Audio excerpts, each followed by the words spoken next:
Welcome to the Multifamily 0 to 1 online meetup, where we discuss the best strategies to get started in apartment syndication. All right, so thanks everybody for joining us on our first meetup of 2021. Today we have episode 26 with Carrie. She will introduce herself in a minute. And for the folks who are new here, our focus is to get started in multifamily syndication. That's why we call it 0 to 1, how to get your first deal. And if you've already done your first deal, how to perhaps get better on your next deal. Before we get started, I just want to remind everyone that this is an educational presentation and we're not making any investment recommendation. You should always consult with your CPA and attorney for financial and legal advice. Everybody for joining again. My name is Marcelo Cazini. I'm here in Houston, Texas. I'm a local CCIM member and completed all the CCIM designation training. I'm a multifamily investor. I also own and operate my own commercial real estate. And prior to multifamily, I've also involved with single family fix and flips. But now I solely focus on multifamily and commercial.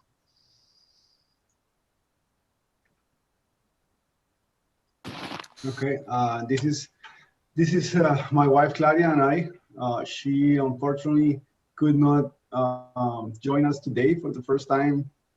She had a last-minute dental procedure and she wants to stay this one out. So I'll take care of the big shoes she left for me to fill. We are multifamily syndicators based out of Houston, Texas. We have been doing this for a little bit over 2.5 years. Claudia has experience on the asset management side of things since before we met. Almost 25 years ago, she's been doing that. And she has an IROP certification from the National Apartment Association. I'm an IT security consultant. I've been doing that for around 25 years also. And most of my background is on business management and consulting.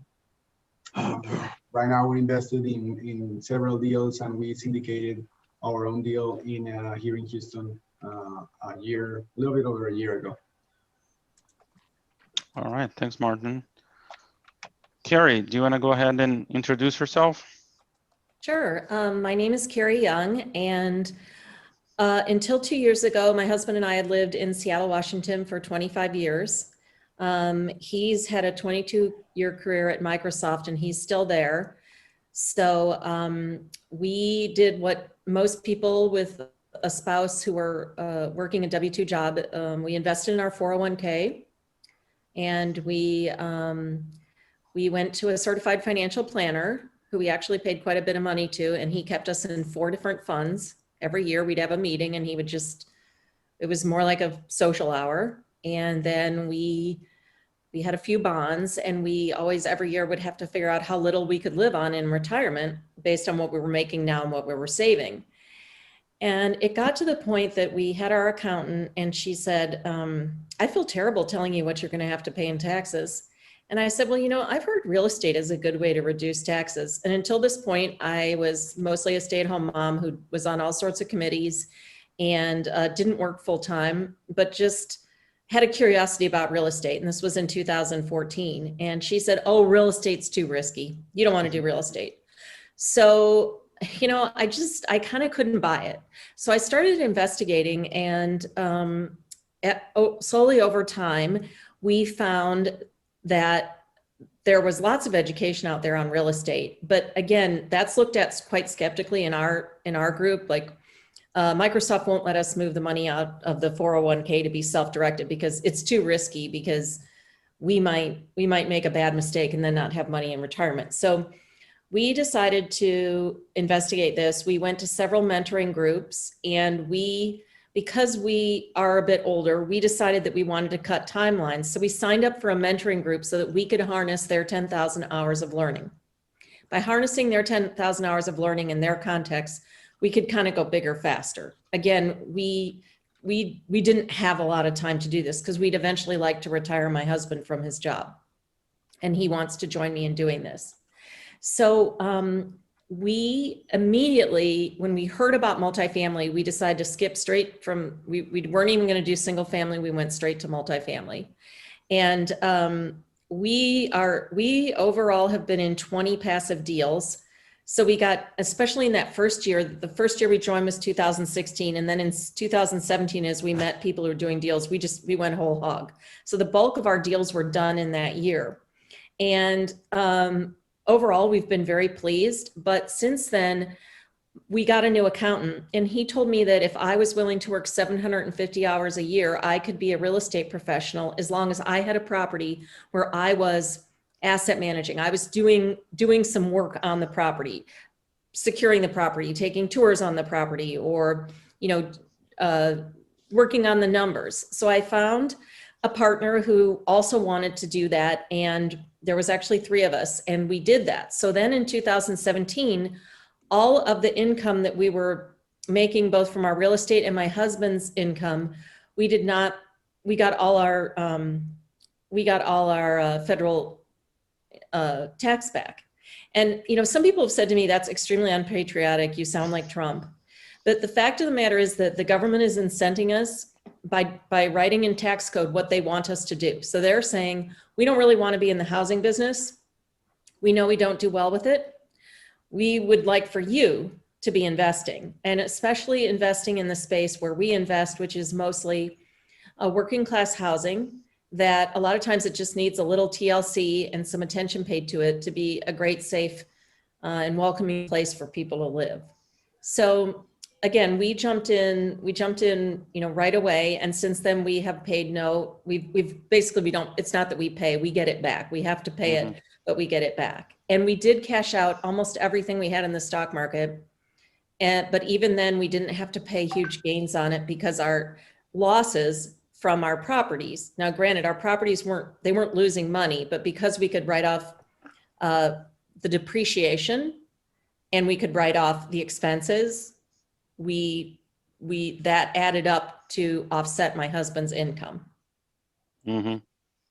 So that's, and we've been doing it ever since. So right now I have 2 deals that I own just with 2 other people, and that allows me to be a real estate professional. And then I'm passively invested. Besides multifamily, I'm invested in an ATM machine. I'm invested in a note fund. I'm invested in 2 self-storage and 1 mobile home park and fund. And those have all been interesting journeys and great learning experiences too. That's awesome. Thanks, Carrie, for the introduction. First question we have here from the chat, if I didn't miss here, is maybe, Carrie, if you could talk about your experience and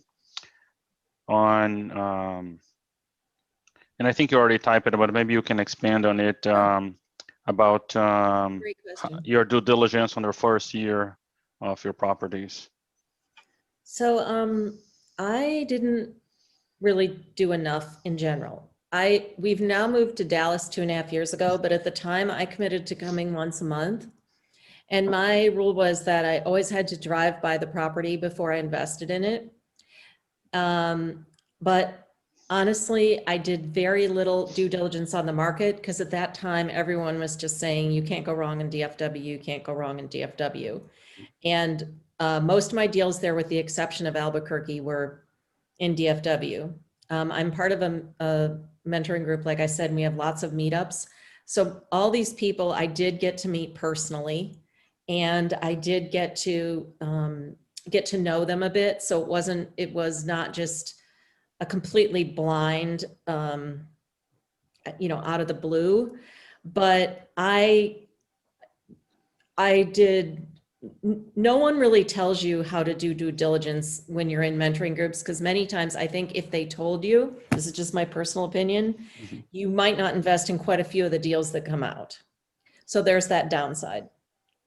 I since actually have taken another program from a man named Neil Bawa, and I share his name. I again, don't endorse him pro or con, but I just say he has amazing education on how to pick not just cities, but markets. Because DFW is made of so many submarkets. And like, for example, now I have a no-go zone. And it's an area that's in East Fort Worth, West Arlington, and there's kind of a pocket. And just a lot of deals have struggled there, and there's a lot of fundamentals that just aren't working right. And when you're paying a lot of money for a property, it leaves you very little leeway if things are going wrong in the property. So crime is going up, median income is stagnating.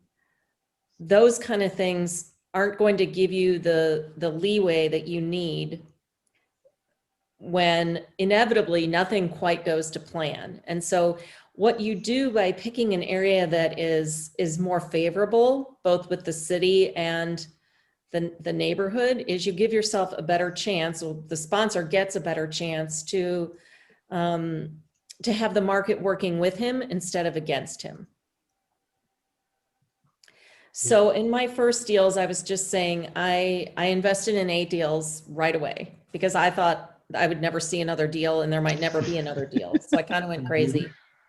And I wanted to get my money working. And of those, even though 5 are with experienced investors, one of them, I mean, we basically got our money back after almost 4 years. So it wasn't a good deal. Although that person was very experienced. I've since learned about the difference in asset management and how different sponsors think different things about asset management. So that's another thing. When I'm listening to their presentations or talking to people who've invested with them, I try to get a feel for how involved they are. You cannot just turn the keys of your property over to your property manager, as much as it might be tempting. Especially in the first year when you're spending a lot of money, if you have a lot of capital improvement plans, you need someone who's really on top of that. And I'll just give you an example. On our property, one of our properties, we spent $1 million to improve it. And it was right when COVID hit and we just couldn't travel. And there was a big project starting. They were doing the driveway, and there was some disagreement over what was going to be done or not done. And the contractor went ahead and did some work, and we thought it was part of his whole bid, but it wasn't. And so then he got upset with us we got the bid and we thought it included everything, and he said it didn't, but he went ahead and did it because our property manager said to do it, but we'd never seen the bid. And that's the kind of thing where then on the next property, when we did the parking lot, day one, I was there. I made sure it's a $50,000 project. I made sure that I talked to the person in charge. I talked to the person second in charge. If the man who was running the machine, I talked to him through a translator so that everyone was on the same page. So just little things like that. When you turn over the keys and don't follow through on that, it was only a $6,000 issue on the first property, but it could be more. So I like to know how committed they are to having boots on the ground. I think that's really important, or someone who's committed to getting there. For example, I was invested in a property out of state, and they didn't have boots on the ground. And immediately some issues happened with the contractor. They didn't get out there. It just everything started going south. The manager switched over 4 times. Tenants weren't happy, started leaving bad reviews. Well, they finally hired a local asset manager out of their asset management fee, which was 2% a month. Things did start turning around, but it's probably something that they should have thought of from the beginning, because they were both working other jobs that didn't really allow them to get there that often. Okay. So Carrie, just to get to an initial background on like people who's really trying to get from 0 to 1, you mentioned it's really important to do your due diligence on the sub-market, and you also mentioned the relationship and your trust with those sponsors, right? So to get to a point when you're looking for that first passive investment and you're trying to get comfortable with a discussion with a sponsor, sometimes if you're just starting out, it might be intimidating to talk to them and not really know everything, the basics you need to know, like submarkets, median income, median household value, things like that. Where would you recommend would be a good starting point for a passive investor to get that information We've talked about the Sunwork ecosystem. You talked about Neil Bawa. Do you have any other starting points that you would recommend from podcasts, books? Okay, so I'll just show you this. This is free data. It's a company called ALN. You can pick your market, and every month they send me this report. So it just might be a good starting point to be reading. Talks about what percentage of the market's conventional, what's the average asking rent, unit absorbed. You just kind of start familiarizing yourself with some of the language. But honestly, this is my notes from the Neil Bawa webinar, which is free. And literally, he uses all unpaid data. It's the best places to use. For example, he says, you need to invest where the median household income has gone up by 31% through 2000 to 2017. And you're saying, Carrie, 2021, what are you talking about? Well, the fact is it doesn't change that radically, and what you're looking for is a growth. So you just type in city-data.com, and then you type in your city. And you'll just see charts all down the page. So let's say you're looking at Birmingham, Alabama. Type in Birmingham, Alabama, city.data. And you will start finding, you'll see what was household income in 2000, what was it in 2017. Taking this is just my notes, but actually Neil offers you a free Excel spreadsheet, and you can do it for every city you would like. And every neighborhood too, because once you start getting granular in the neighborhood, let's say you like Birmingham, let's learn a little bit more about the neighborhood in Birmingham. Let's just say Green Hills. I don't know if that's it. Okay, you want to see a net income of 40,000 to 70K net income. The reason why, most apartment complexes require 3 times your income in rent. Well, if you're only making $2,000 a month, and the average rent's $800 in that city, that person can't even afford your basic criteria. And we're talking working class housing, basic entry level housing. This is not fancy class A with workout rooms. So that's why I particularly like his bullet points, because you can do so much work on the front. Someone sends you the deal. You just go in and he'll have the spreadsheet. You can just fill it out with free data. And it can just give you such comfort. And I didn't start using this until a year and a half ago, because I didn't really know about him till then. But had I done it, there's probably 5 of my current 16 deals I would not have done based on neighborhood or city information. That's pretty good. Yeah, I would add pretty much every mentor out there, Sunrock, Bawa, and all of the other ones, they all have at least some free information. And just if you go to each one of those and take that free information and put it together, you're going to get a lot of content that will help you get started. Yeah. One other thing I might add is there's a man named Jeremy Roll, and he's kind of a super passive investor. I don't know how many deals he's done, but he's done a lot, multifamily and other things. And just Google his name and look up podcast. Anything, even if it's from 2017, it's just great to listen to him, because he's never a syndicator. He's like a super passive investor, and he's made his living doing that for a long time. And he just gives a lot of nuggets out there that I feel are really valuable. I'll also say there's another. Give the name again, please. Jeremy, Jeremy Roll. And in fact, good tip here, you can go reach out to him, and he has a Calendly sign up. So I signed up for 2 30-minute sessions with him because I wanted to know, I had some concerns the way my portfolio passively was looking. This was a little bit ago. And even though I'm experienced, I wanted his advice. And we just got right into the meat very quickly. And I think very highly of him. So let's say you get a deal. He's not going to go through it from you from A to Z, but you could say, hey, here's the overview. What are you thinking? Based on your experience, what have you seen? And his Calendly is booked way out, but he's a good source. The other thing is there is a book that just came out called Passive Investing in Commercial Real Estate by James Kandasamy, Kandasamy. And I read it trying to remember what it's like to come from that new position, and I really liked it. It's just available on Amazon, but it's current. It wasn't like some of the books that are out there right now, they were written 5 or 6 years ago. So just some thoughts. Sure. So there's a couple questions on the chat here. Oh. One, Marcos, I think you're asking for an SOW for the job. Can you clarify your question? Yes. So SOW, statement of work. So when she was Yeah. talking about how there was a disconnect between what they thought they were going to do and, you know, I'm like, did you have a contract? Did it explicitly kind of state those kind of things? Yes, we did have a contract, but it was just you know, it's just one of those things. And again, it was only a $6,000 error, and we got it worked out.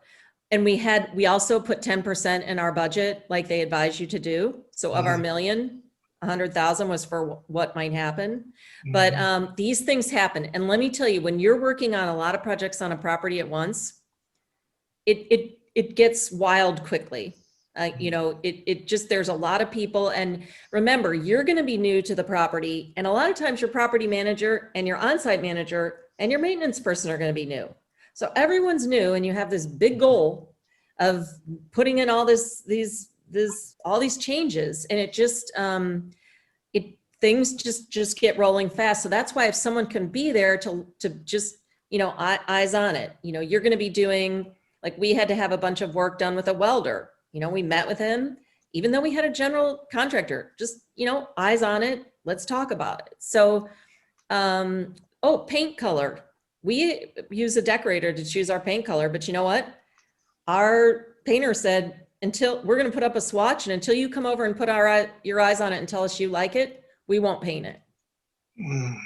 So those are the kind of things that if you know who's going to be that person, okay, you're buying into a deal where they're spending $1 million. You know, is that going to be Martin? Does he live around the corner? Or is he willing and committed and is going to verbally tell you, I can get on a plane. I have this booked to my schedule. This is my full-time job. Someone who has the whole GP team as part-time, or, you know, they all work full-time jobs. Who's going to, because let me tell you, even though I live 45 minutes from my deal in Fort Worth, there's times when I haven't really felt like getting in the car and going over, but it required that. For sure. So one question from Amanda here was, you mentioned that one of your criteria, something that's important for you, is the approach on asset management from the GP team when you're watching a webinar. So what are some questions that you ask them to actually understand how they approach asset management and how much they know of asset management? Well, some people have a track record, like maybe they've done 6 deals. So there's a lot of people out there who've probably invested with them. So you don't even need to ask them. You can ask other people. I mean, you start going to these meetups, like we have all these names here, right here. And I'm guaranteeing you, there's some people who've invested passively with certain people. So you can always use that technique. The other thing though, is that, you know, it's funny. Some of it is just your gut feel, but when they show it, let's say no one lives in town, but they show they have a travel budget because, you know, Jordan's going to be going out. It gives you some confidence that they have planned for this. Let's say they say that someone's going to fly there once a month, but they don't have a travel budget. So, you know, and again, it's trying to understand, you know, how is it, what kind of priority is it for them? I invested with a first-time sponsor, but I'd spent a lot of time with her at meetups. I saw she had a lot of energy. She'd been doing this in the single family space. It was a little bit of a risk. I didn't know how active she'd be, but you know, she was, and she got the job done. And I think, Charles, you were in that deal with me. We had a very nice return. And similarly, I've invested in someone who has hundreds of thousands under management, and the deal hasn't gone very well. I don't know if it's that they've not been so active, but honestly, they took a huge acquisition fee. And if I took that acquisition fee right now and divide it between the number of investors, our returns would be somewhat closer to pro forma. And in terms of returns closing to pro forma, I know both Jason and Marcus were asking here,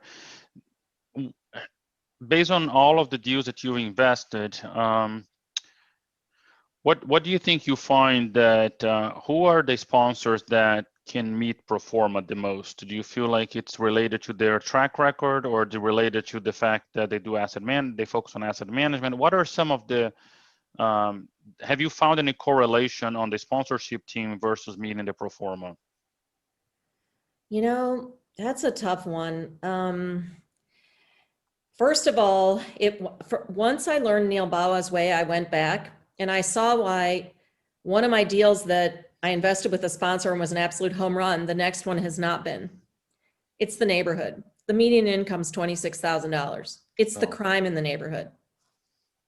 At that point, I wasn't checking those things. I know that person is going there. I know that person is involved in the numbers. They're, you know, I mean, this deal's seasoned now. But I think that even though they are active, I fell into the trap of they did well before, but I didn't do my due diligence on that neighborhood. So it's hard to know. Even a very successful sponsor can have a bad, it can happen, but you can mitigate those risks by knowing that that neighborhood can actually take the plan that they have. So they're going to raise rents $200. Well, just make sure you can really raise them, because see, in this neighborhood, we can't raise them that much. And that was the plan. So, you know, if you go to events, that's why I mean, sometimes I don't really want to roll out, you know, on a whatever night and, you know, meet people, it's raining out, whatever, but you get out there, and every single time when I've the most not wanted to go somewhere, I have gotten the most out of it. And I would just encourage you, if you're in Virginia, find a local RIA or find, you know, that like right now there's a women in real estate group that is meeting tonight.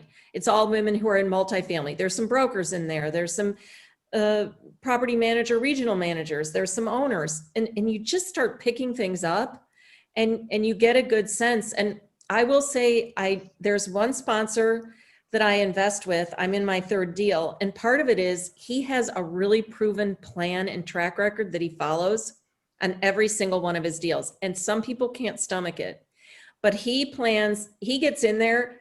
And I mean, he tells everybody, this is what the new rent's going to be. And a lot of people say, I'm not paying. Oh, and he also fixes up the exterior of the property quickly. So everyone knows change is coming. He raises the rents. He says, if you want to stay here, you can move down the corner. We're updating your unit. But they'll give him an updated unit. They'll give the tenant an updated unit. So they get in right away. They let everyone know changes here, and they bring the occupancy really low. But then what they do is after a year and a half or 2 years, they put a supplemental on it and they give you back, like on the one so far, I've gotten 70% of my cash returned to me, which greatly lowers your risk in a deal. And then we're still getting 7% cash on cash. So I like his plan so much, but some people, they don't like that you get very little cash flow in that year and a half. So that's something you have to know about yourself. Can I go without cash for that period of time? But now I've got I got $70,000 back from him. I take that 70,000, I put it in another deal. Now my money's working twice. The deal where he cashed me out partially and the new deal. So it's very hard to beat that. So I personally really like those deals, and he has the team, he self-manages, he has the team put together that he can do it. Not everyone can do it. It's a hard thing to do. Mm-hmm. Okay. So we wanted to ask you with all that experience that you already talked about on those first deals, if you were starting out today, you mentioned markets and knowing sponsors. Is there anything else you would have done differently? Take more time or meet more people, see more deals? I would have taken more time. I wouldn't have felt in a hurry, because everyone tells you the deal's filling up. But very rarely, if you take 3 days to do due diligence, does that happen?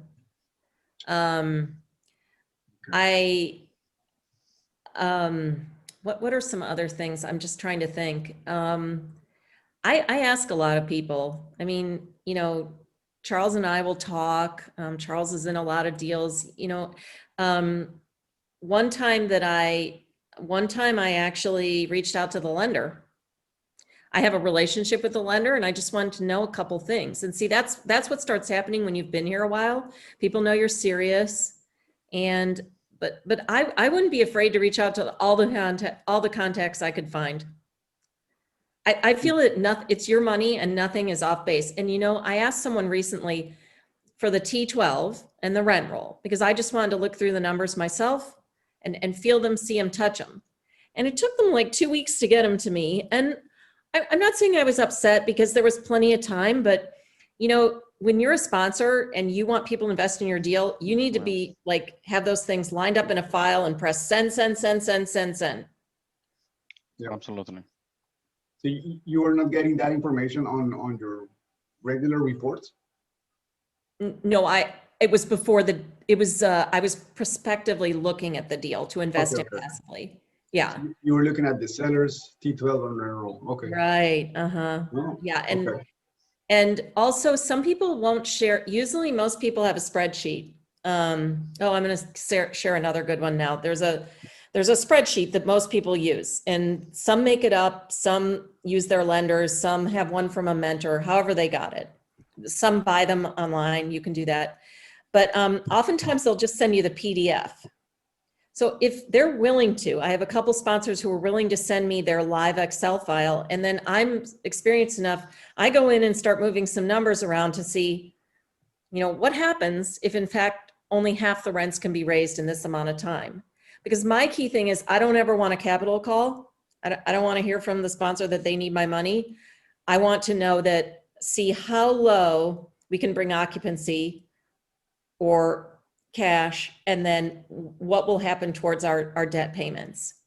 And, you know, right now I have 2 deals that I've actually, one of them I've reached out to the sponsor. I said, how are you making your monthly payment on your loan? Because I'm looking at the NOI and there's not enough in NOI to cover our debt service. Wow. So it's been going on now for 2 months and it wasn't in the monthly letter.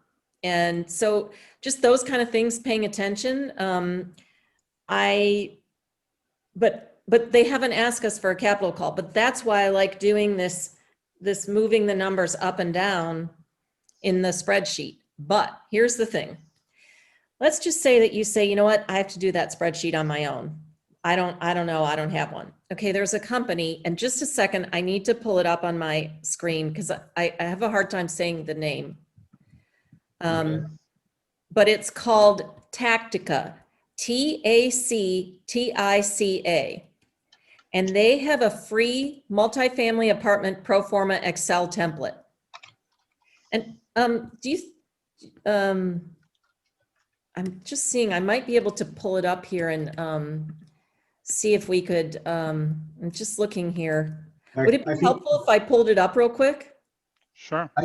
Yeah, I think the website is tacticares.com, like tactic, ARES. Okay. Or Tactica Res, I guess, real estate solutions. Tactica Real Estate Solutions. Okay. Okay, so okay, I'm going to share my screen now. So here it is. This is free. So you can just start, here's the tabs along the bottom. So you can just start, like this guy, his example is fixer up flats. So he gives you a blank one and he gives you a sample. So you can just start putting everything in, and the sponsor will be the sponsor in their, usually in their webinar or the sheets that they send you, they'll give you a PDF of their underwriting.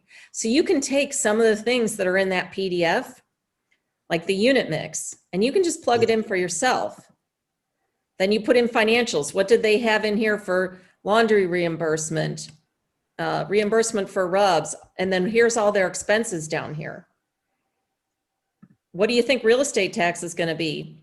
I have something to tell you. If you're in Texas, your taxes are going to be high, and you can just Google Tarrant County, Fort Worth, and the zip code, and you can find out what the rate is. So then you need to take probably 90% of the purchase price times that rate, and you'll see what they're supposed to be paying in taxes.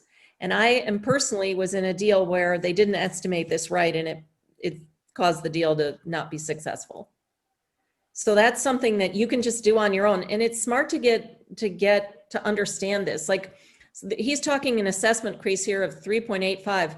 I don't look at it like that. I look at it as, I know if I'm buying this property for 7,125, the assessor in Tarrant County is strict. I'm going to be paying at least 90% of that. And if my tax rate is 2.8 and it turns out to be 150, I better see that in their underwriting.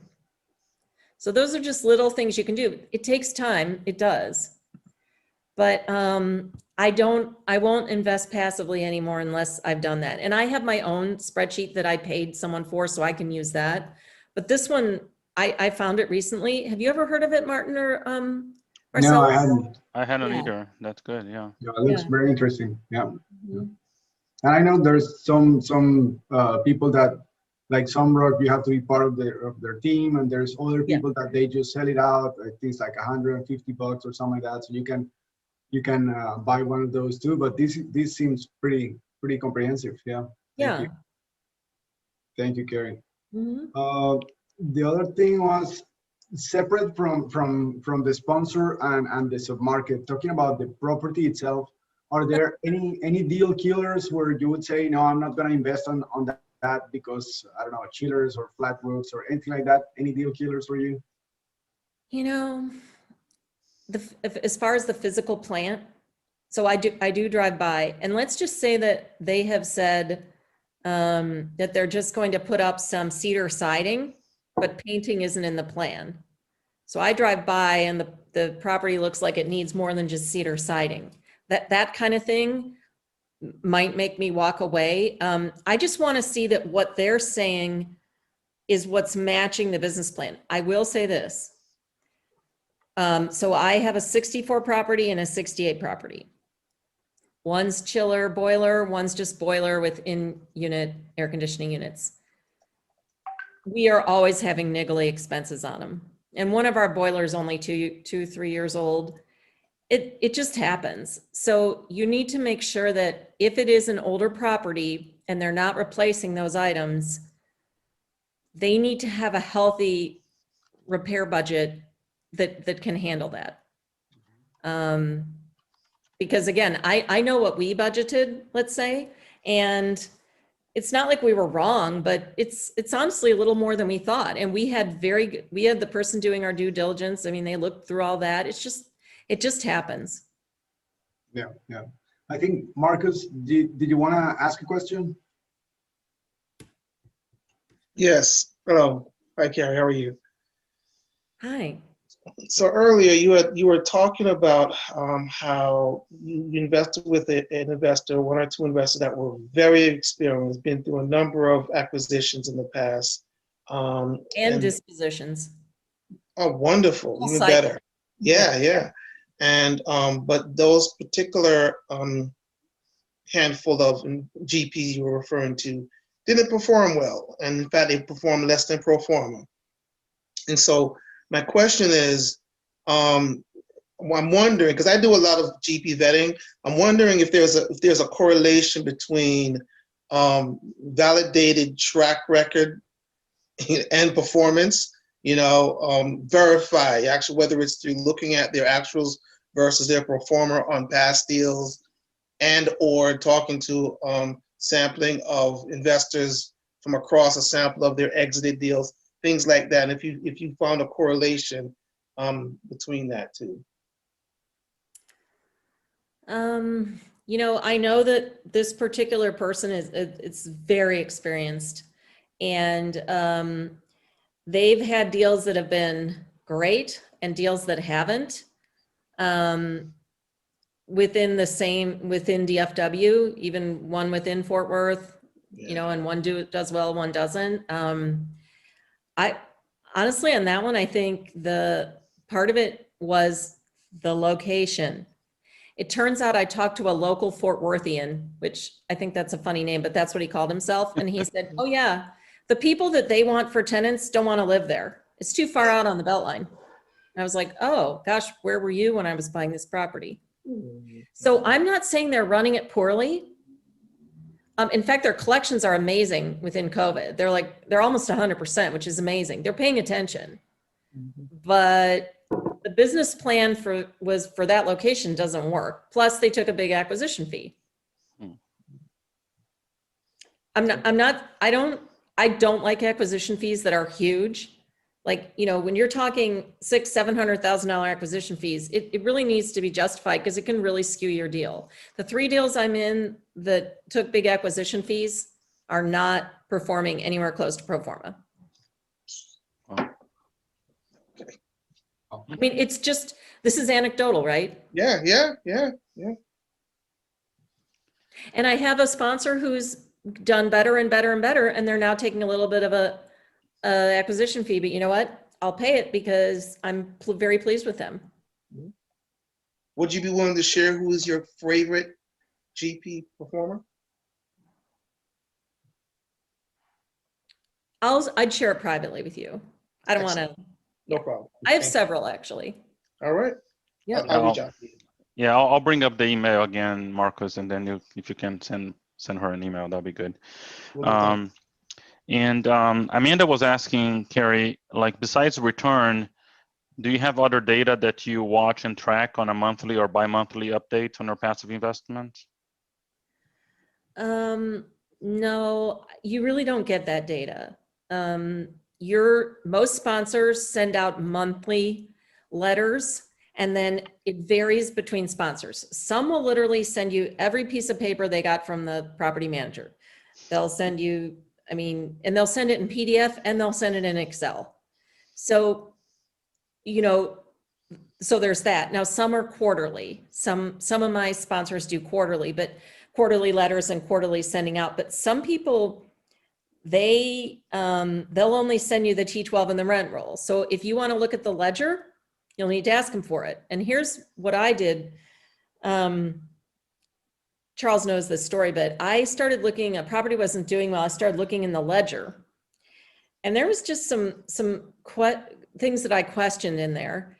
And I brought it up to the general partner, and it was not super well received. But one of them was the phone bills. And when you have a pool, you need lots of phones, and there's on a multifamily property, you always need, it seems, more phones than you would imagine. But he said that they were going to be working to get this bill, they were going to be bundling and getting it lower. And every month I'd look and it was still the same 3 companies and the same high fees. So, you know, I like when a property isn't doing well, I like looking at that ledger. And if you can get it in Excel, you can do it by the most expensive thing they bought that month or paid that month to the least expensive. So just little things like that. If you want to get in that deep. But no, I don't, on a bi-monthly basis, no one really gives you that information. Oh, another thing too, this is a new trick now, is that you'll get an email from your sponsor and it'll say you're 96% occupied. And then maybe in very small print in the letter, or else you'll just have to look in the NOI, but collections are at 79%. Yeah. Because they're not collecting because of COVID. So that's been interesting for me. A few people are kind of downplaying, they're upplaying how occupied they are, but downplaying collections. So you really need to look into your NOI. I have a lot of deals, and I have my own 2 deals, which are both going to be turning into a HUD loan, and it's a long process. And some months, if a property's doing well, I just let it go. But if it's not doing well, I'll start digging a little more and really trying to verify that what they're saying is not going well is what's happening.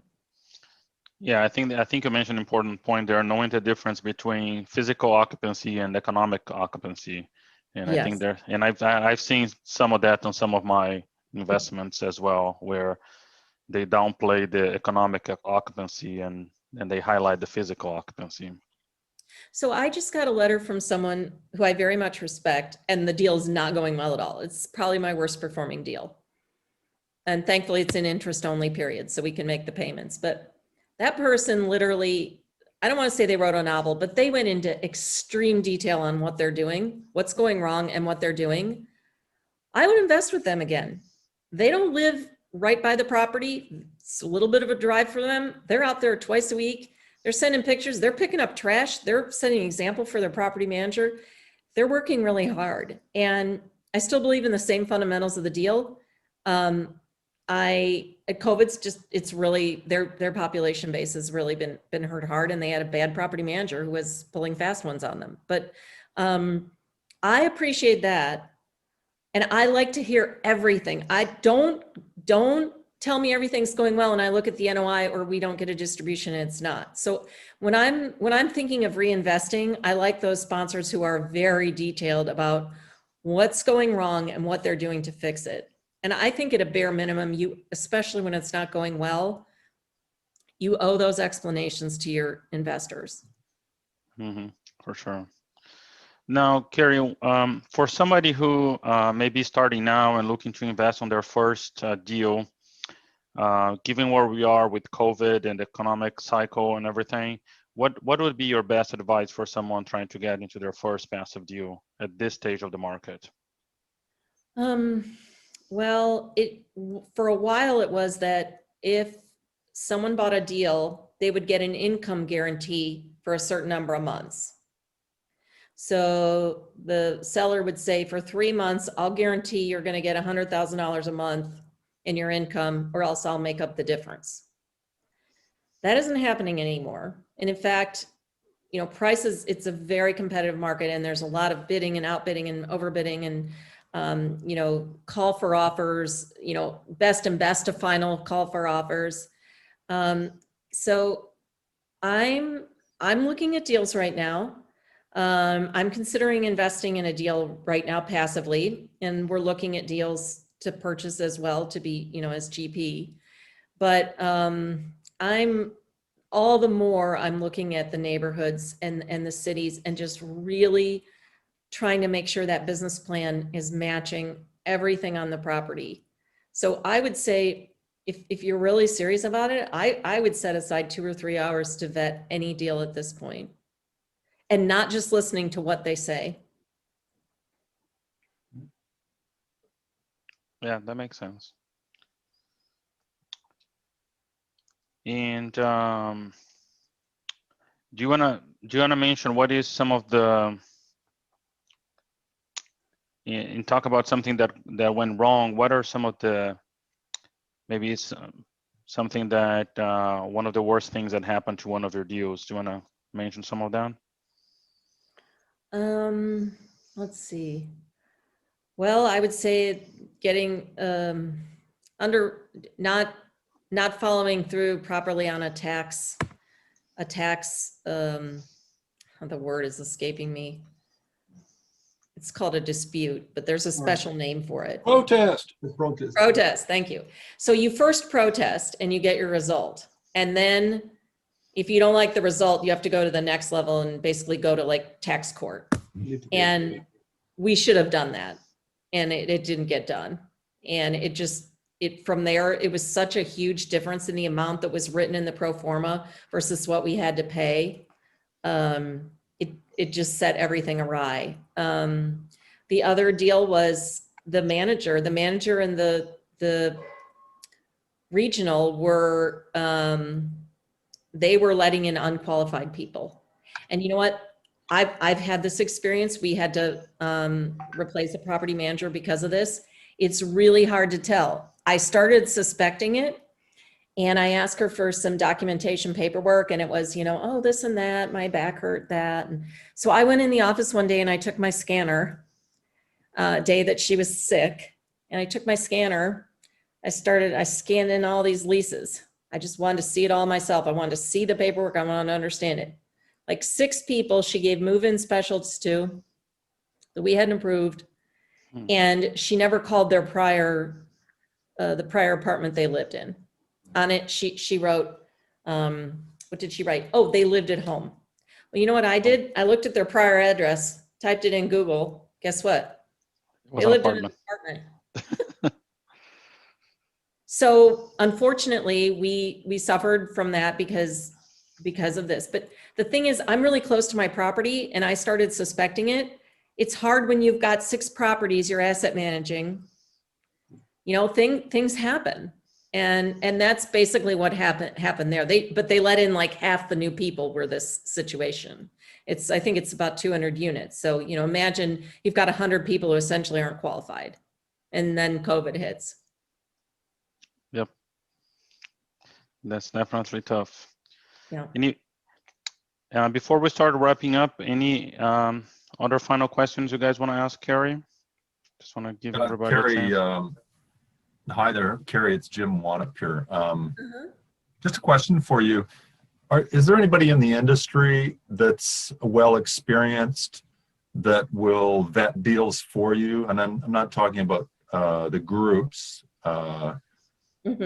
subscription groups or whatever, but just individuals who are, basically fee for service. People that are basically owners that want to make some extra money on the side, consultant basically. I think there is one. It's somebody that would actually go through these steps and do the research for you. I think it's $999, and I can't remember their name, but I've seen it on their website. Yeah, or even to the degree that they would provide you data, so that I'm busy working, so that would help me. So I had all the data at my fingertips and I can review everything, Right. Anyway, just a question. Everybody else knows. I'll have to get back to you, but I believe I saw it, and they said they would provide all the city and neighborhood focus. They would go through the underwriting, they would go through the OM and the numbers, and then they would give you a report. And I'm almost positive it was $999, which based on the time you spend seems about right. And if you're getting data, if you're getting paid data, gosh, paid data costs a lot per month. Mm-hmm.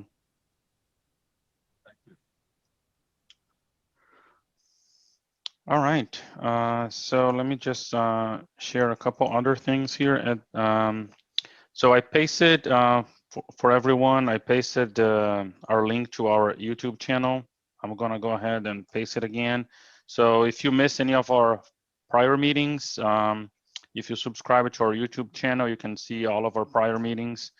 And we always meet on the first and third Wednesday of every month. So the first Wednesday we focus on how to get started as a syndicator, and then on the third Wednesday, like today, we focus on how to get started as a passive investor. So our next meetings are going to be February 3rd and February 17th. And with that, I want to share Carrie's contact information again. I know some of you wanted to ask her about some sponsor information. So Carrie, hopefully it's okay for them to send you an email and ask any particular questions they may have that they don't want to ask as a group. Sure. So thank you so much, Carrie. I really thank you. We appreciate the time that you spent with us. You had some great insights, some good websites for everybody to check it out. So it was great information. Yeah, thank you very much, Carrie. We really enjoyed it. Thank you for watching this week's episode of the Multifamily 0 to 1 Meetup. Join us live the first and third Wednesday of every month.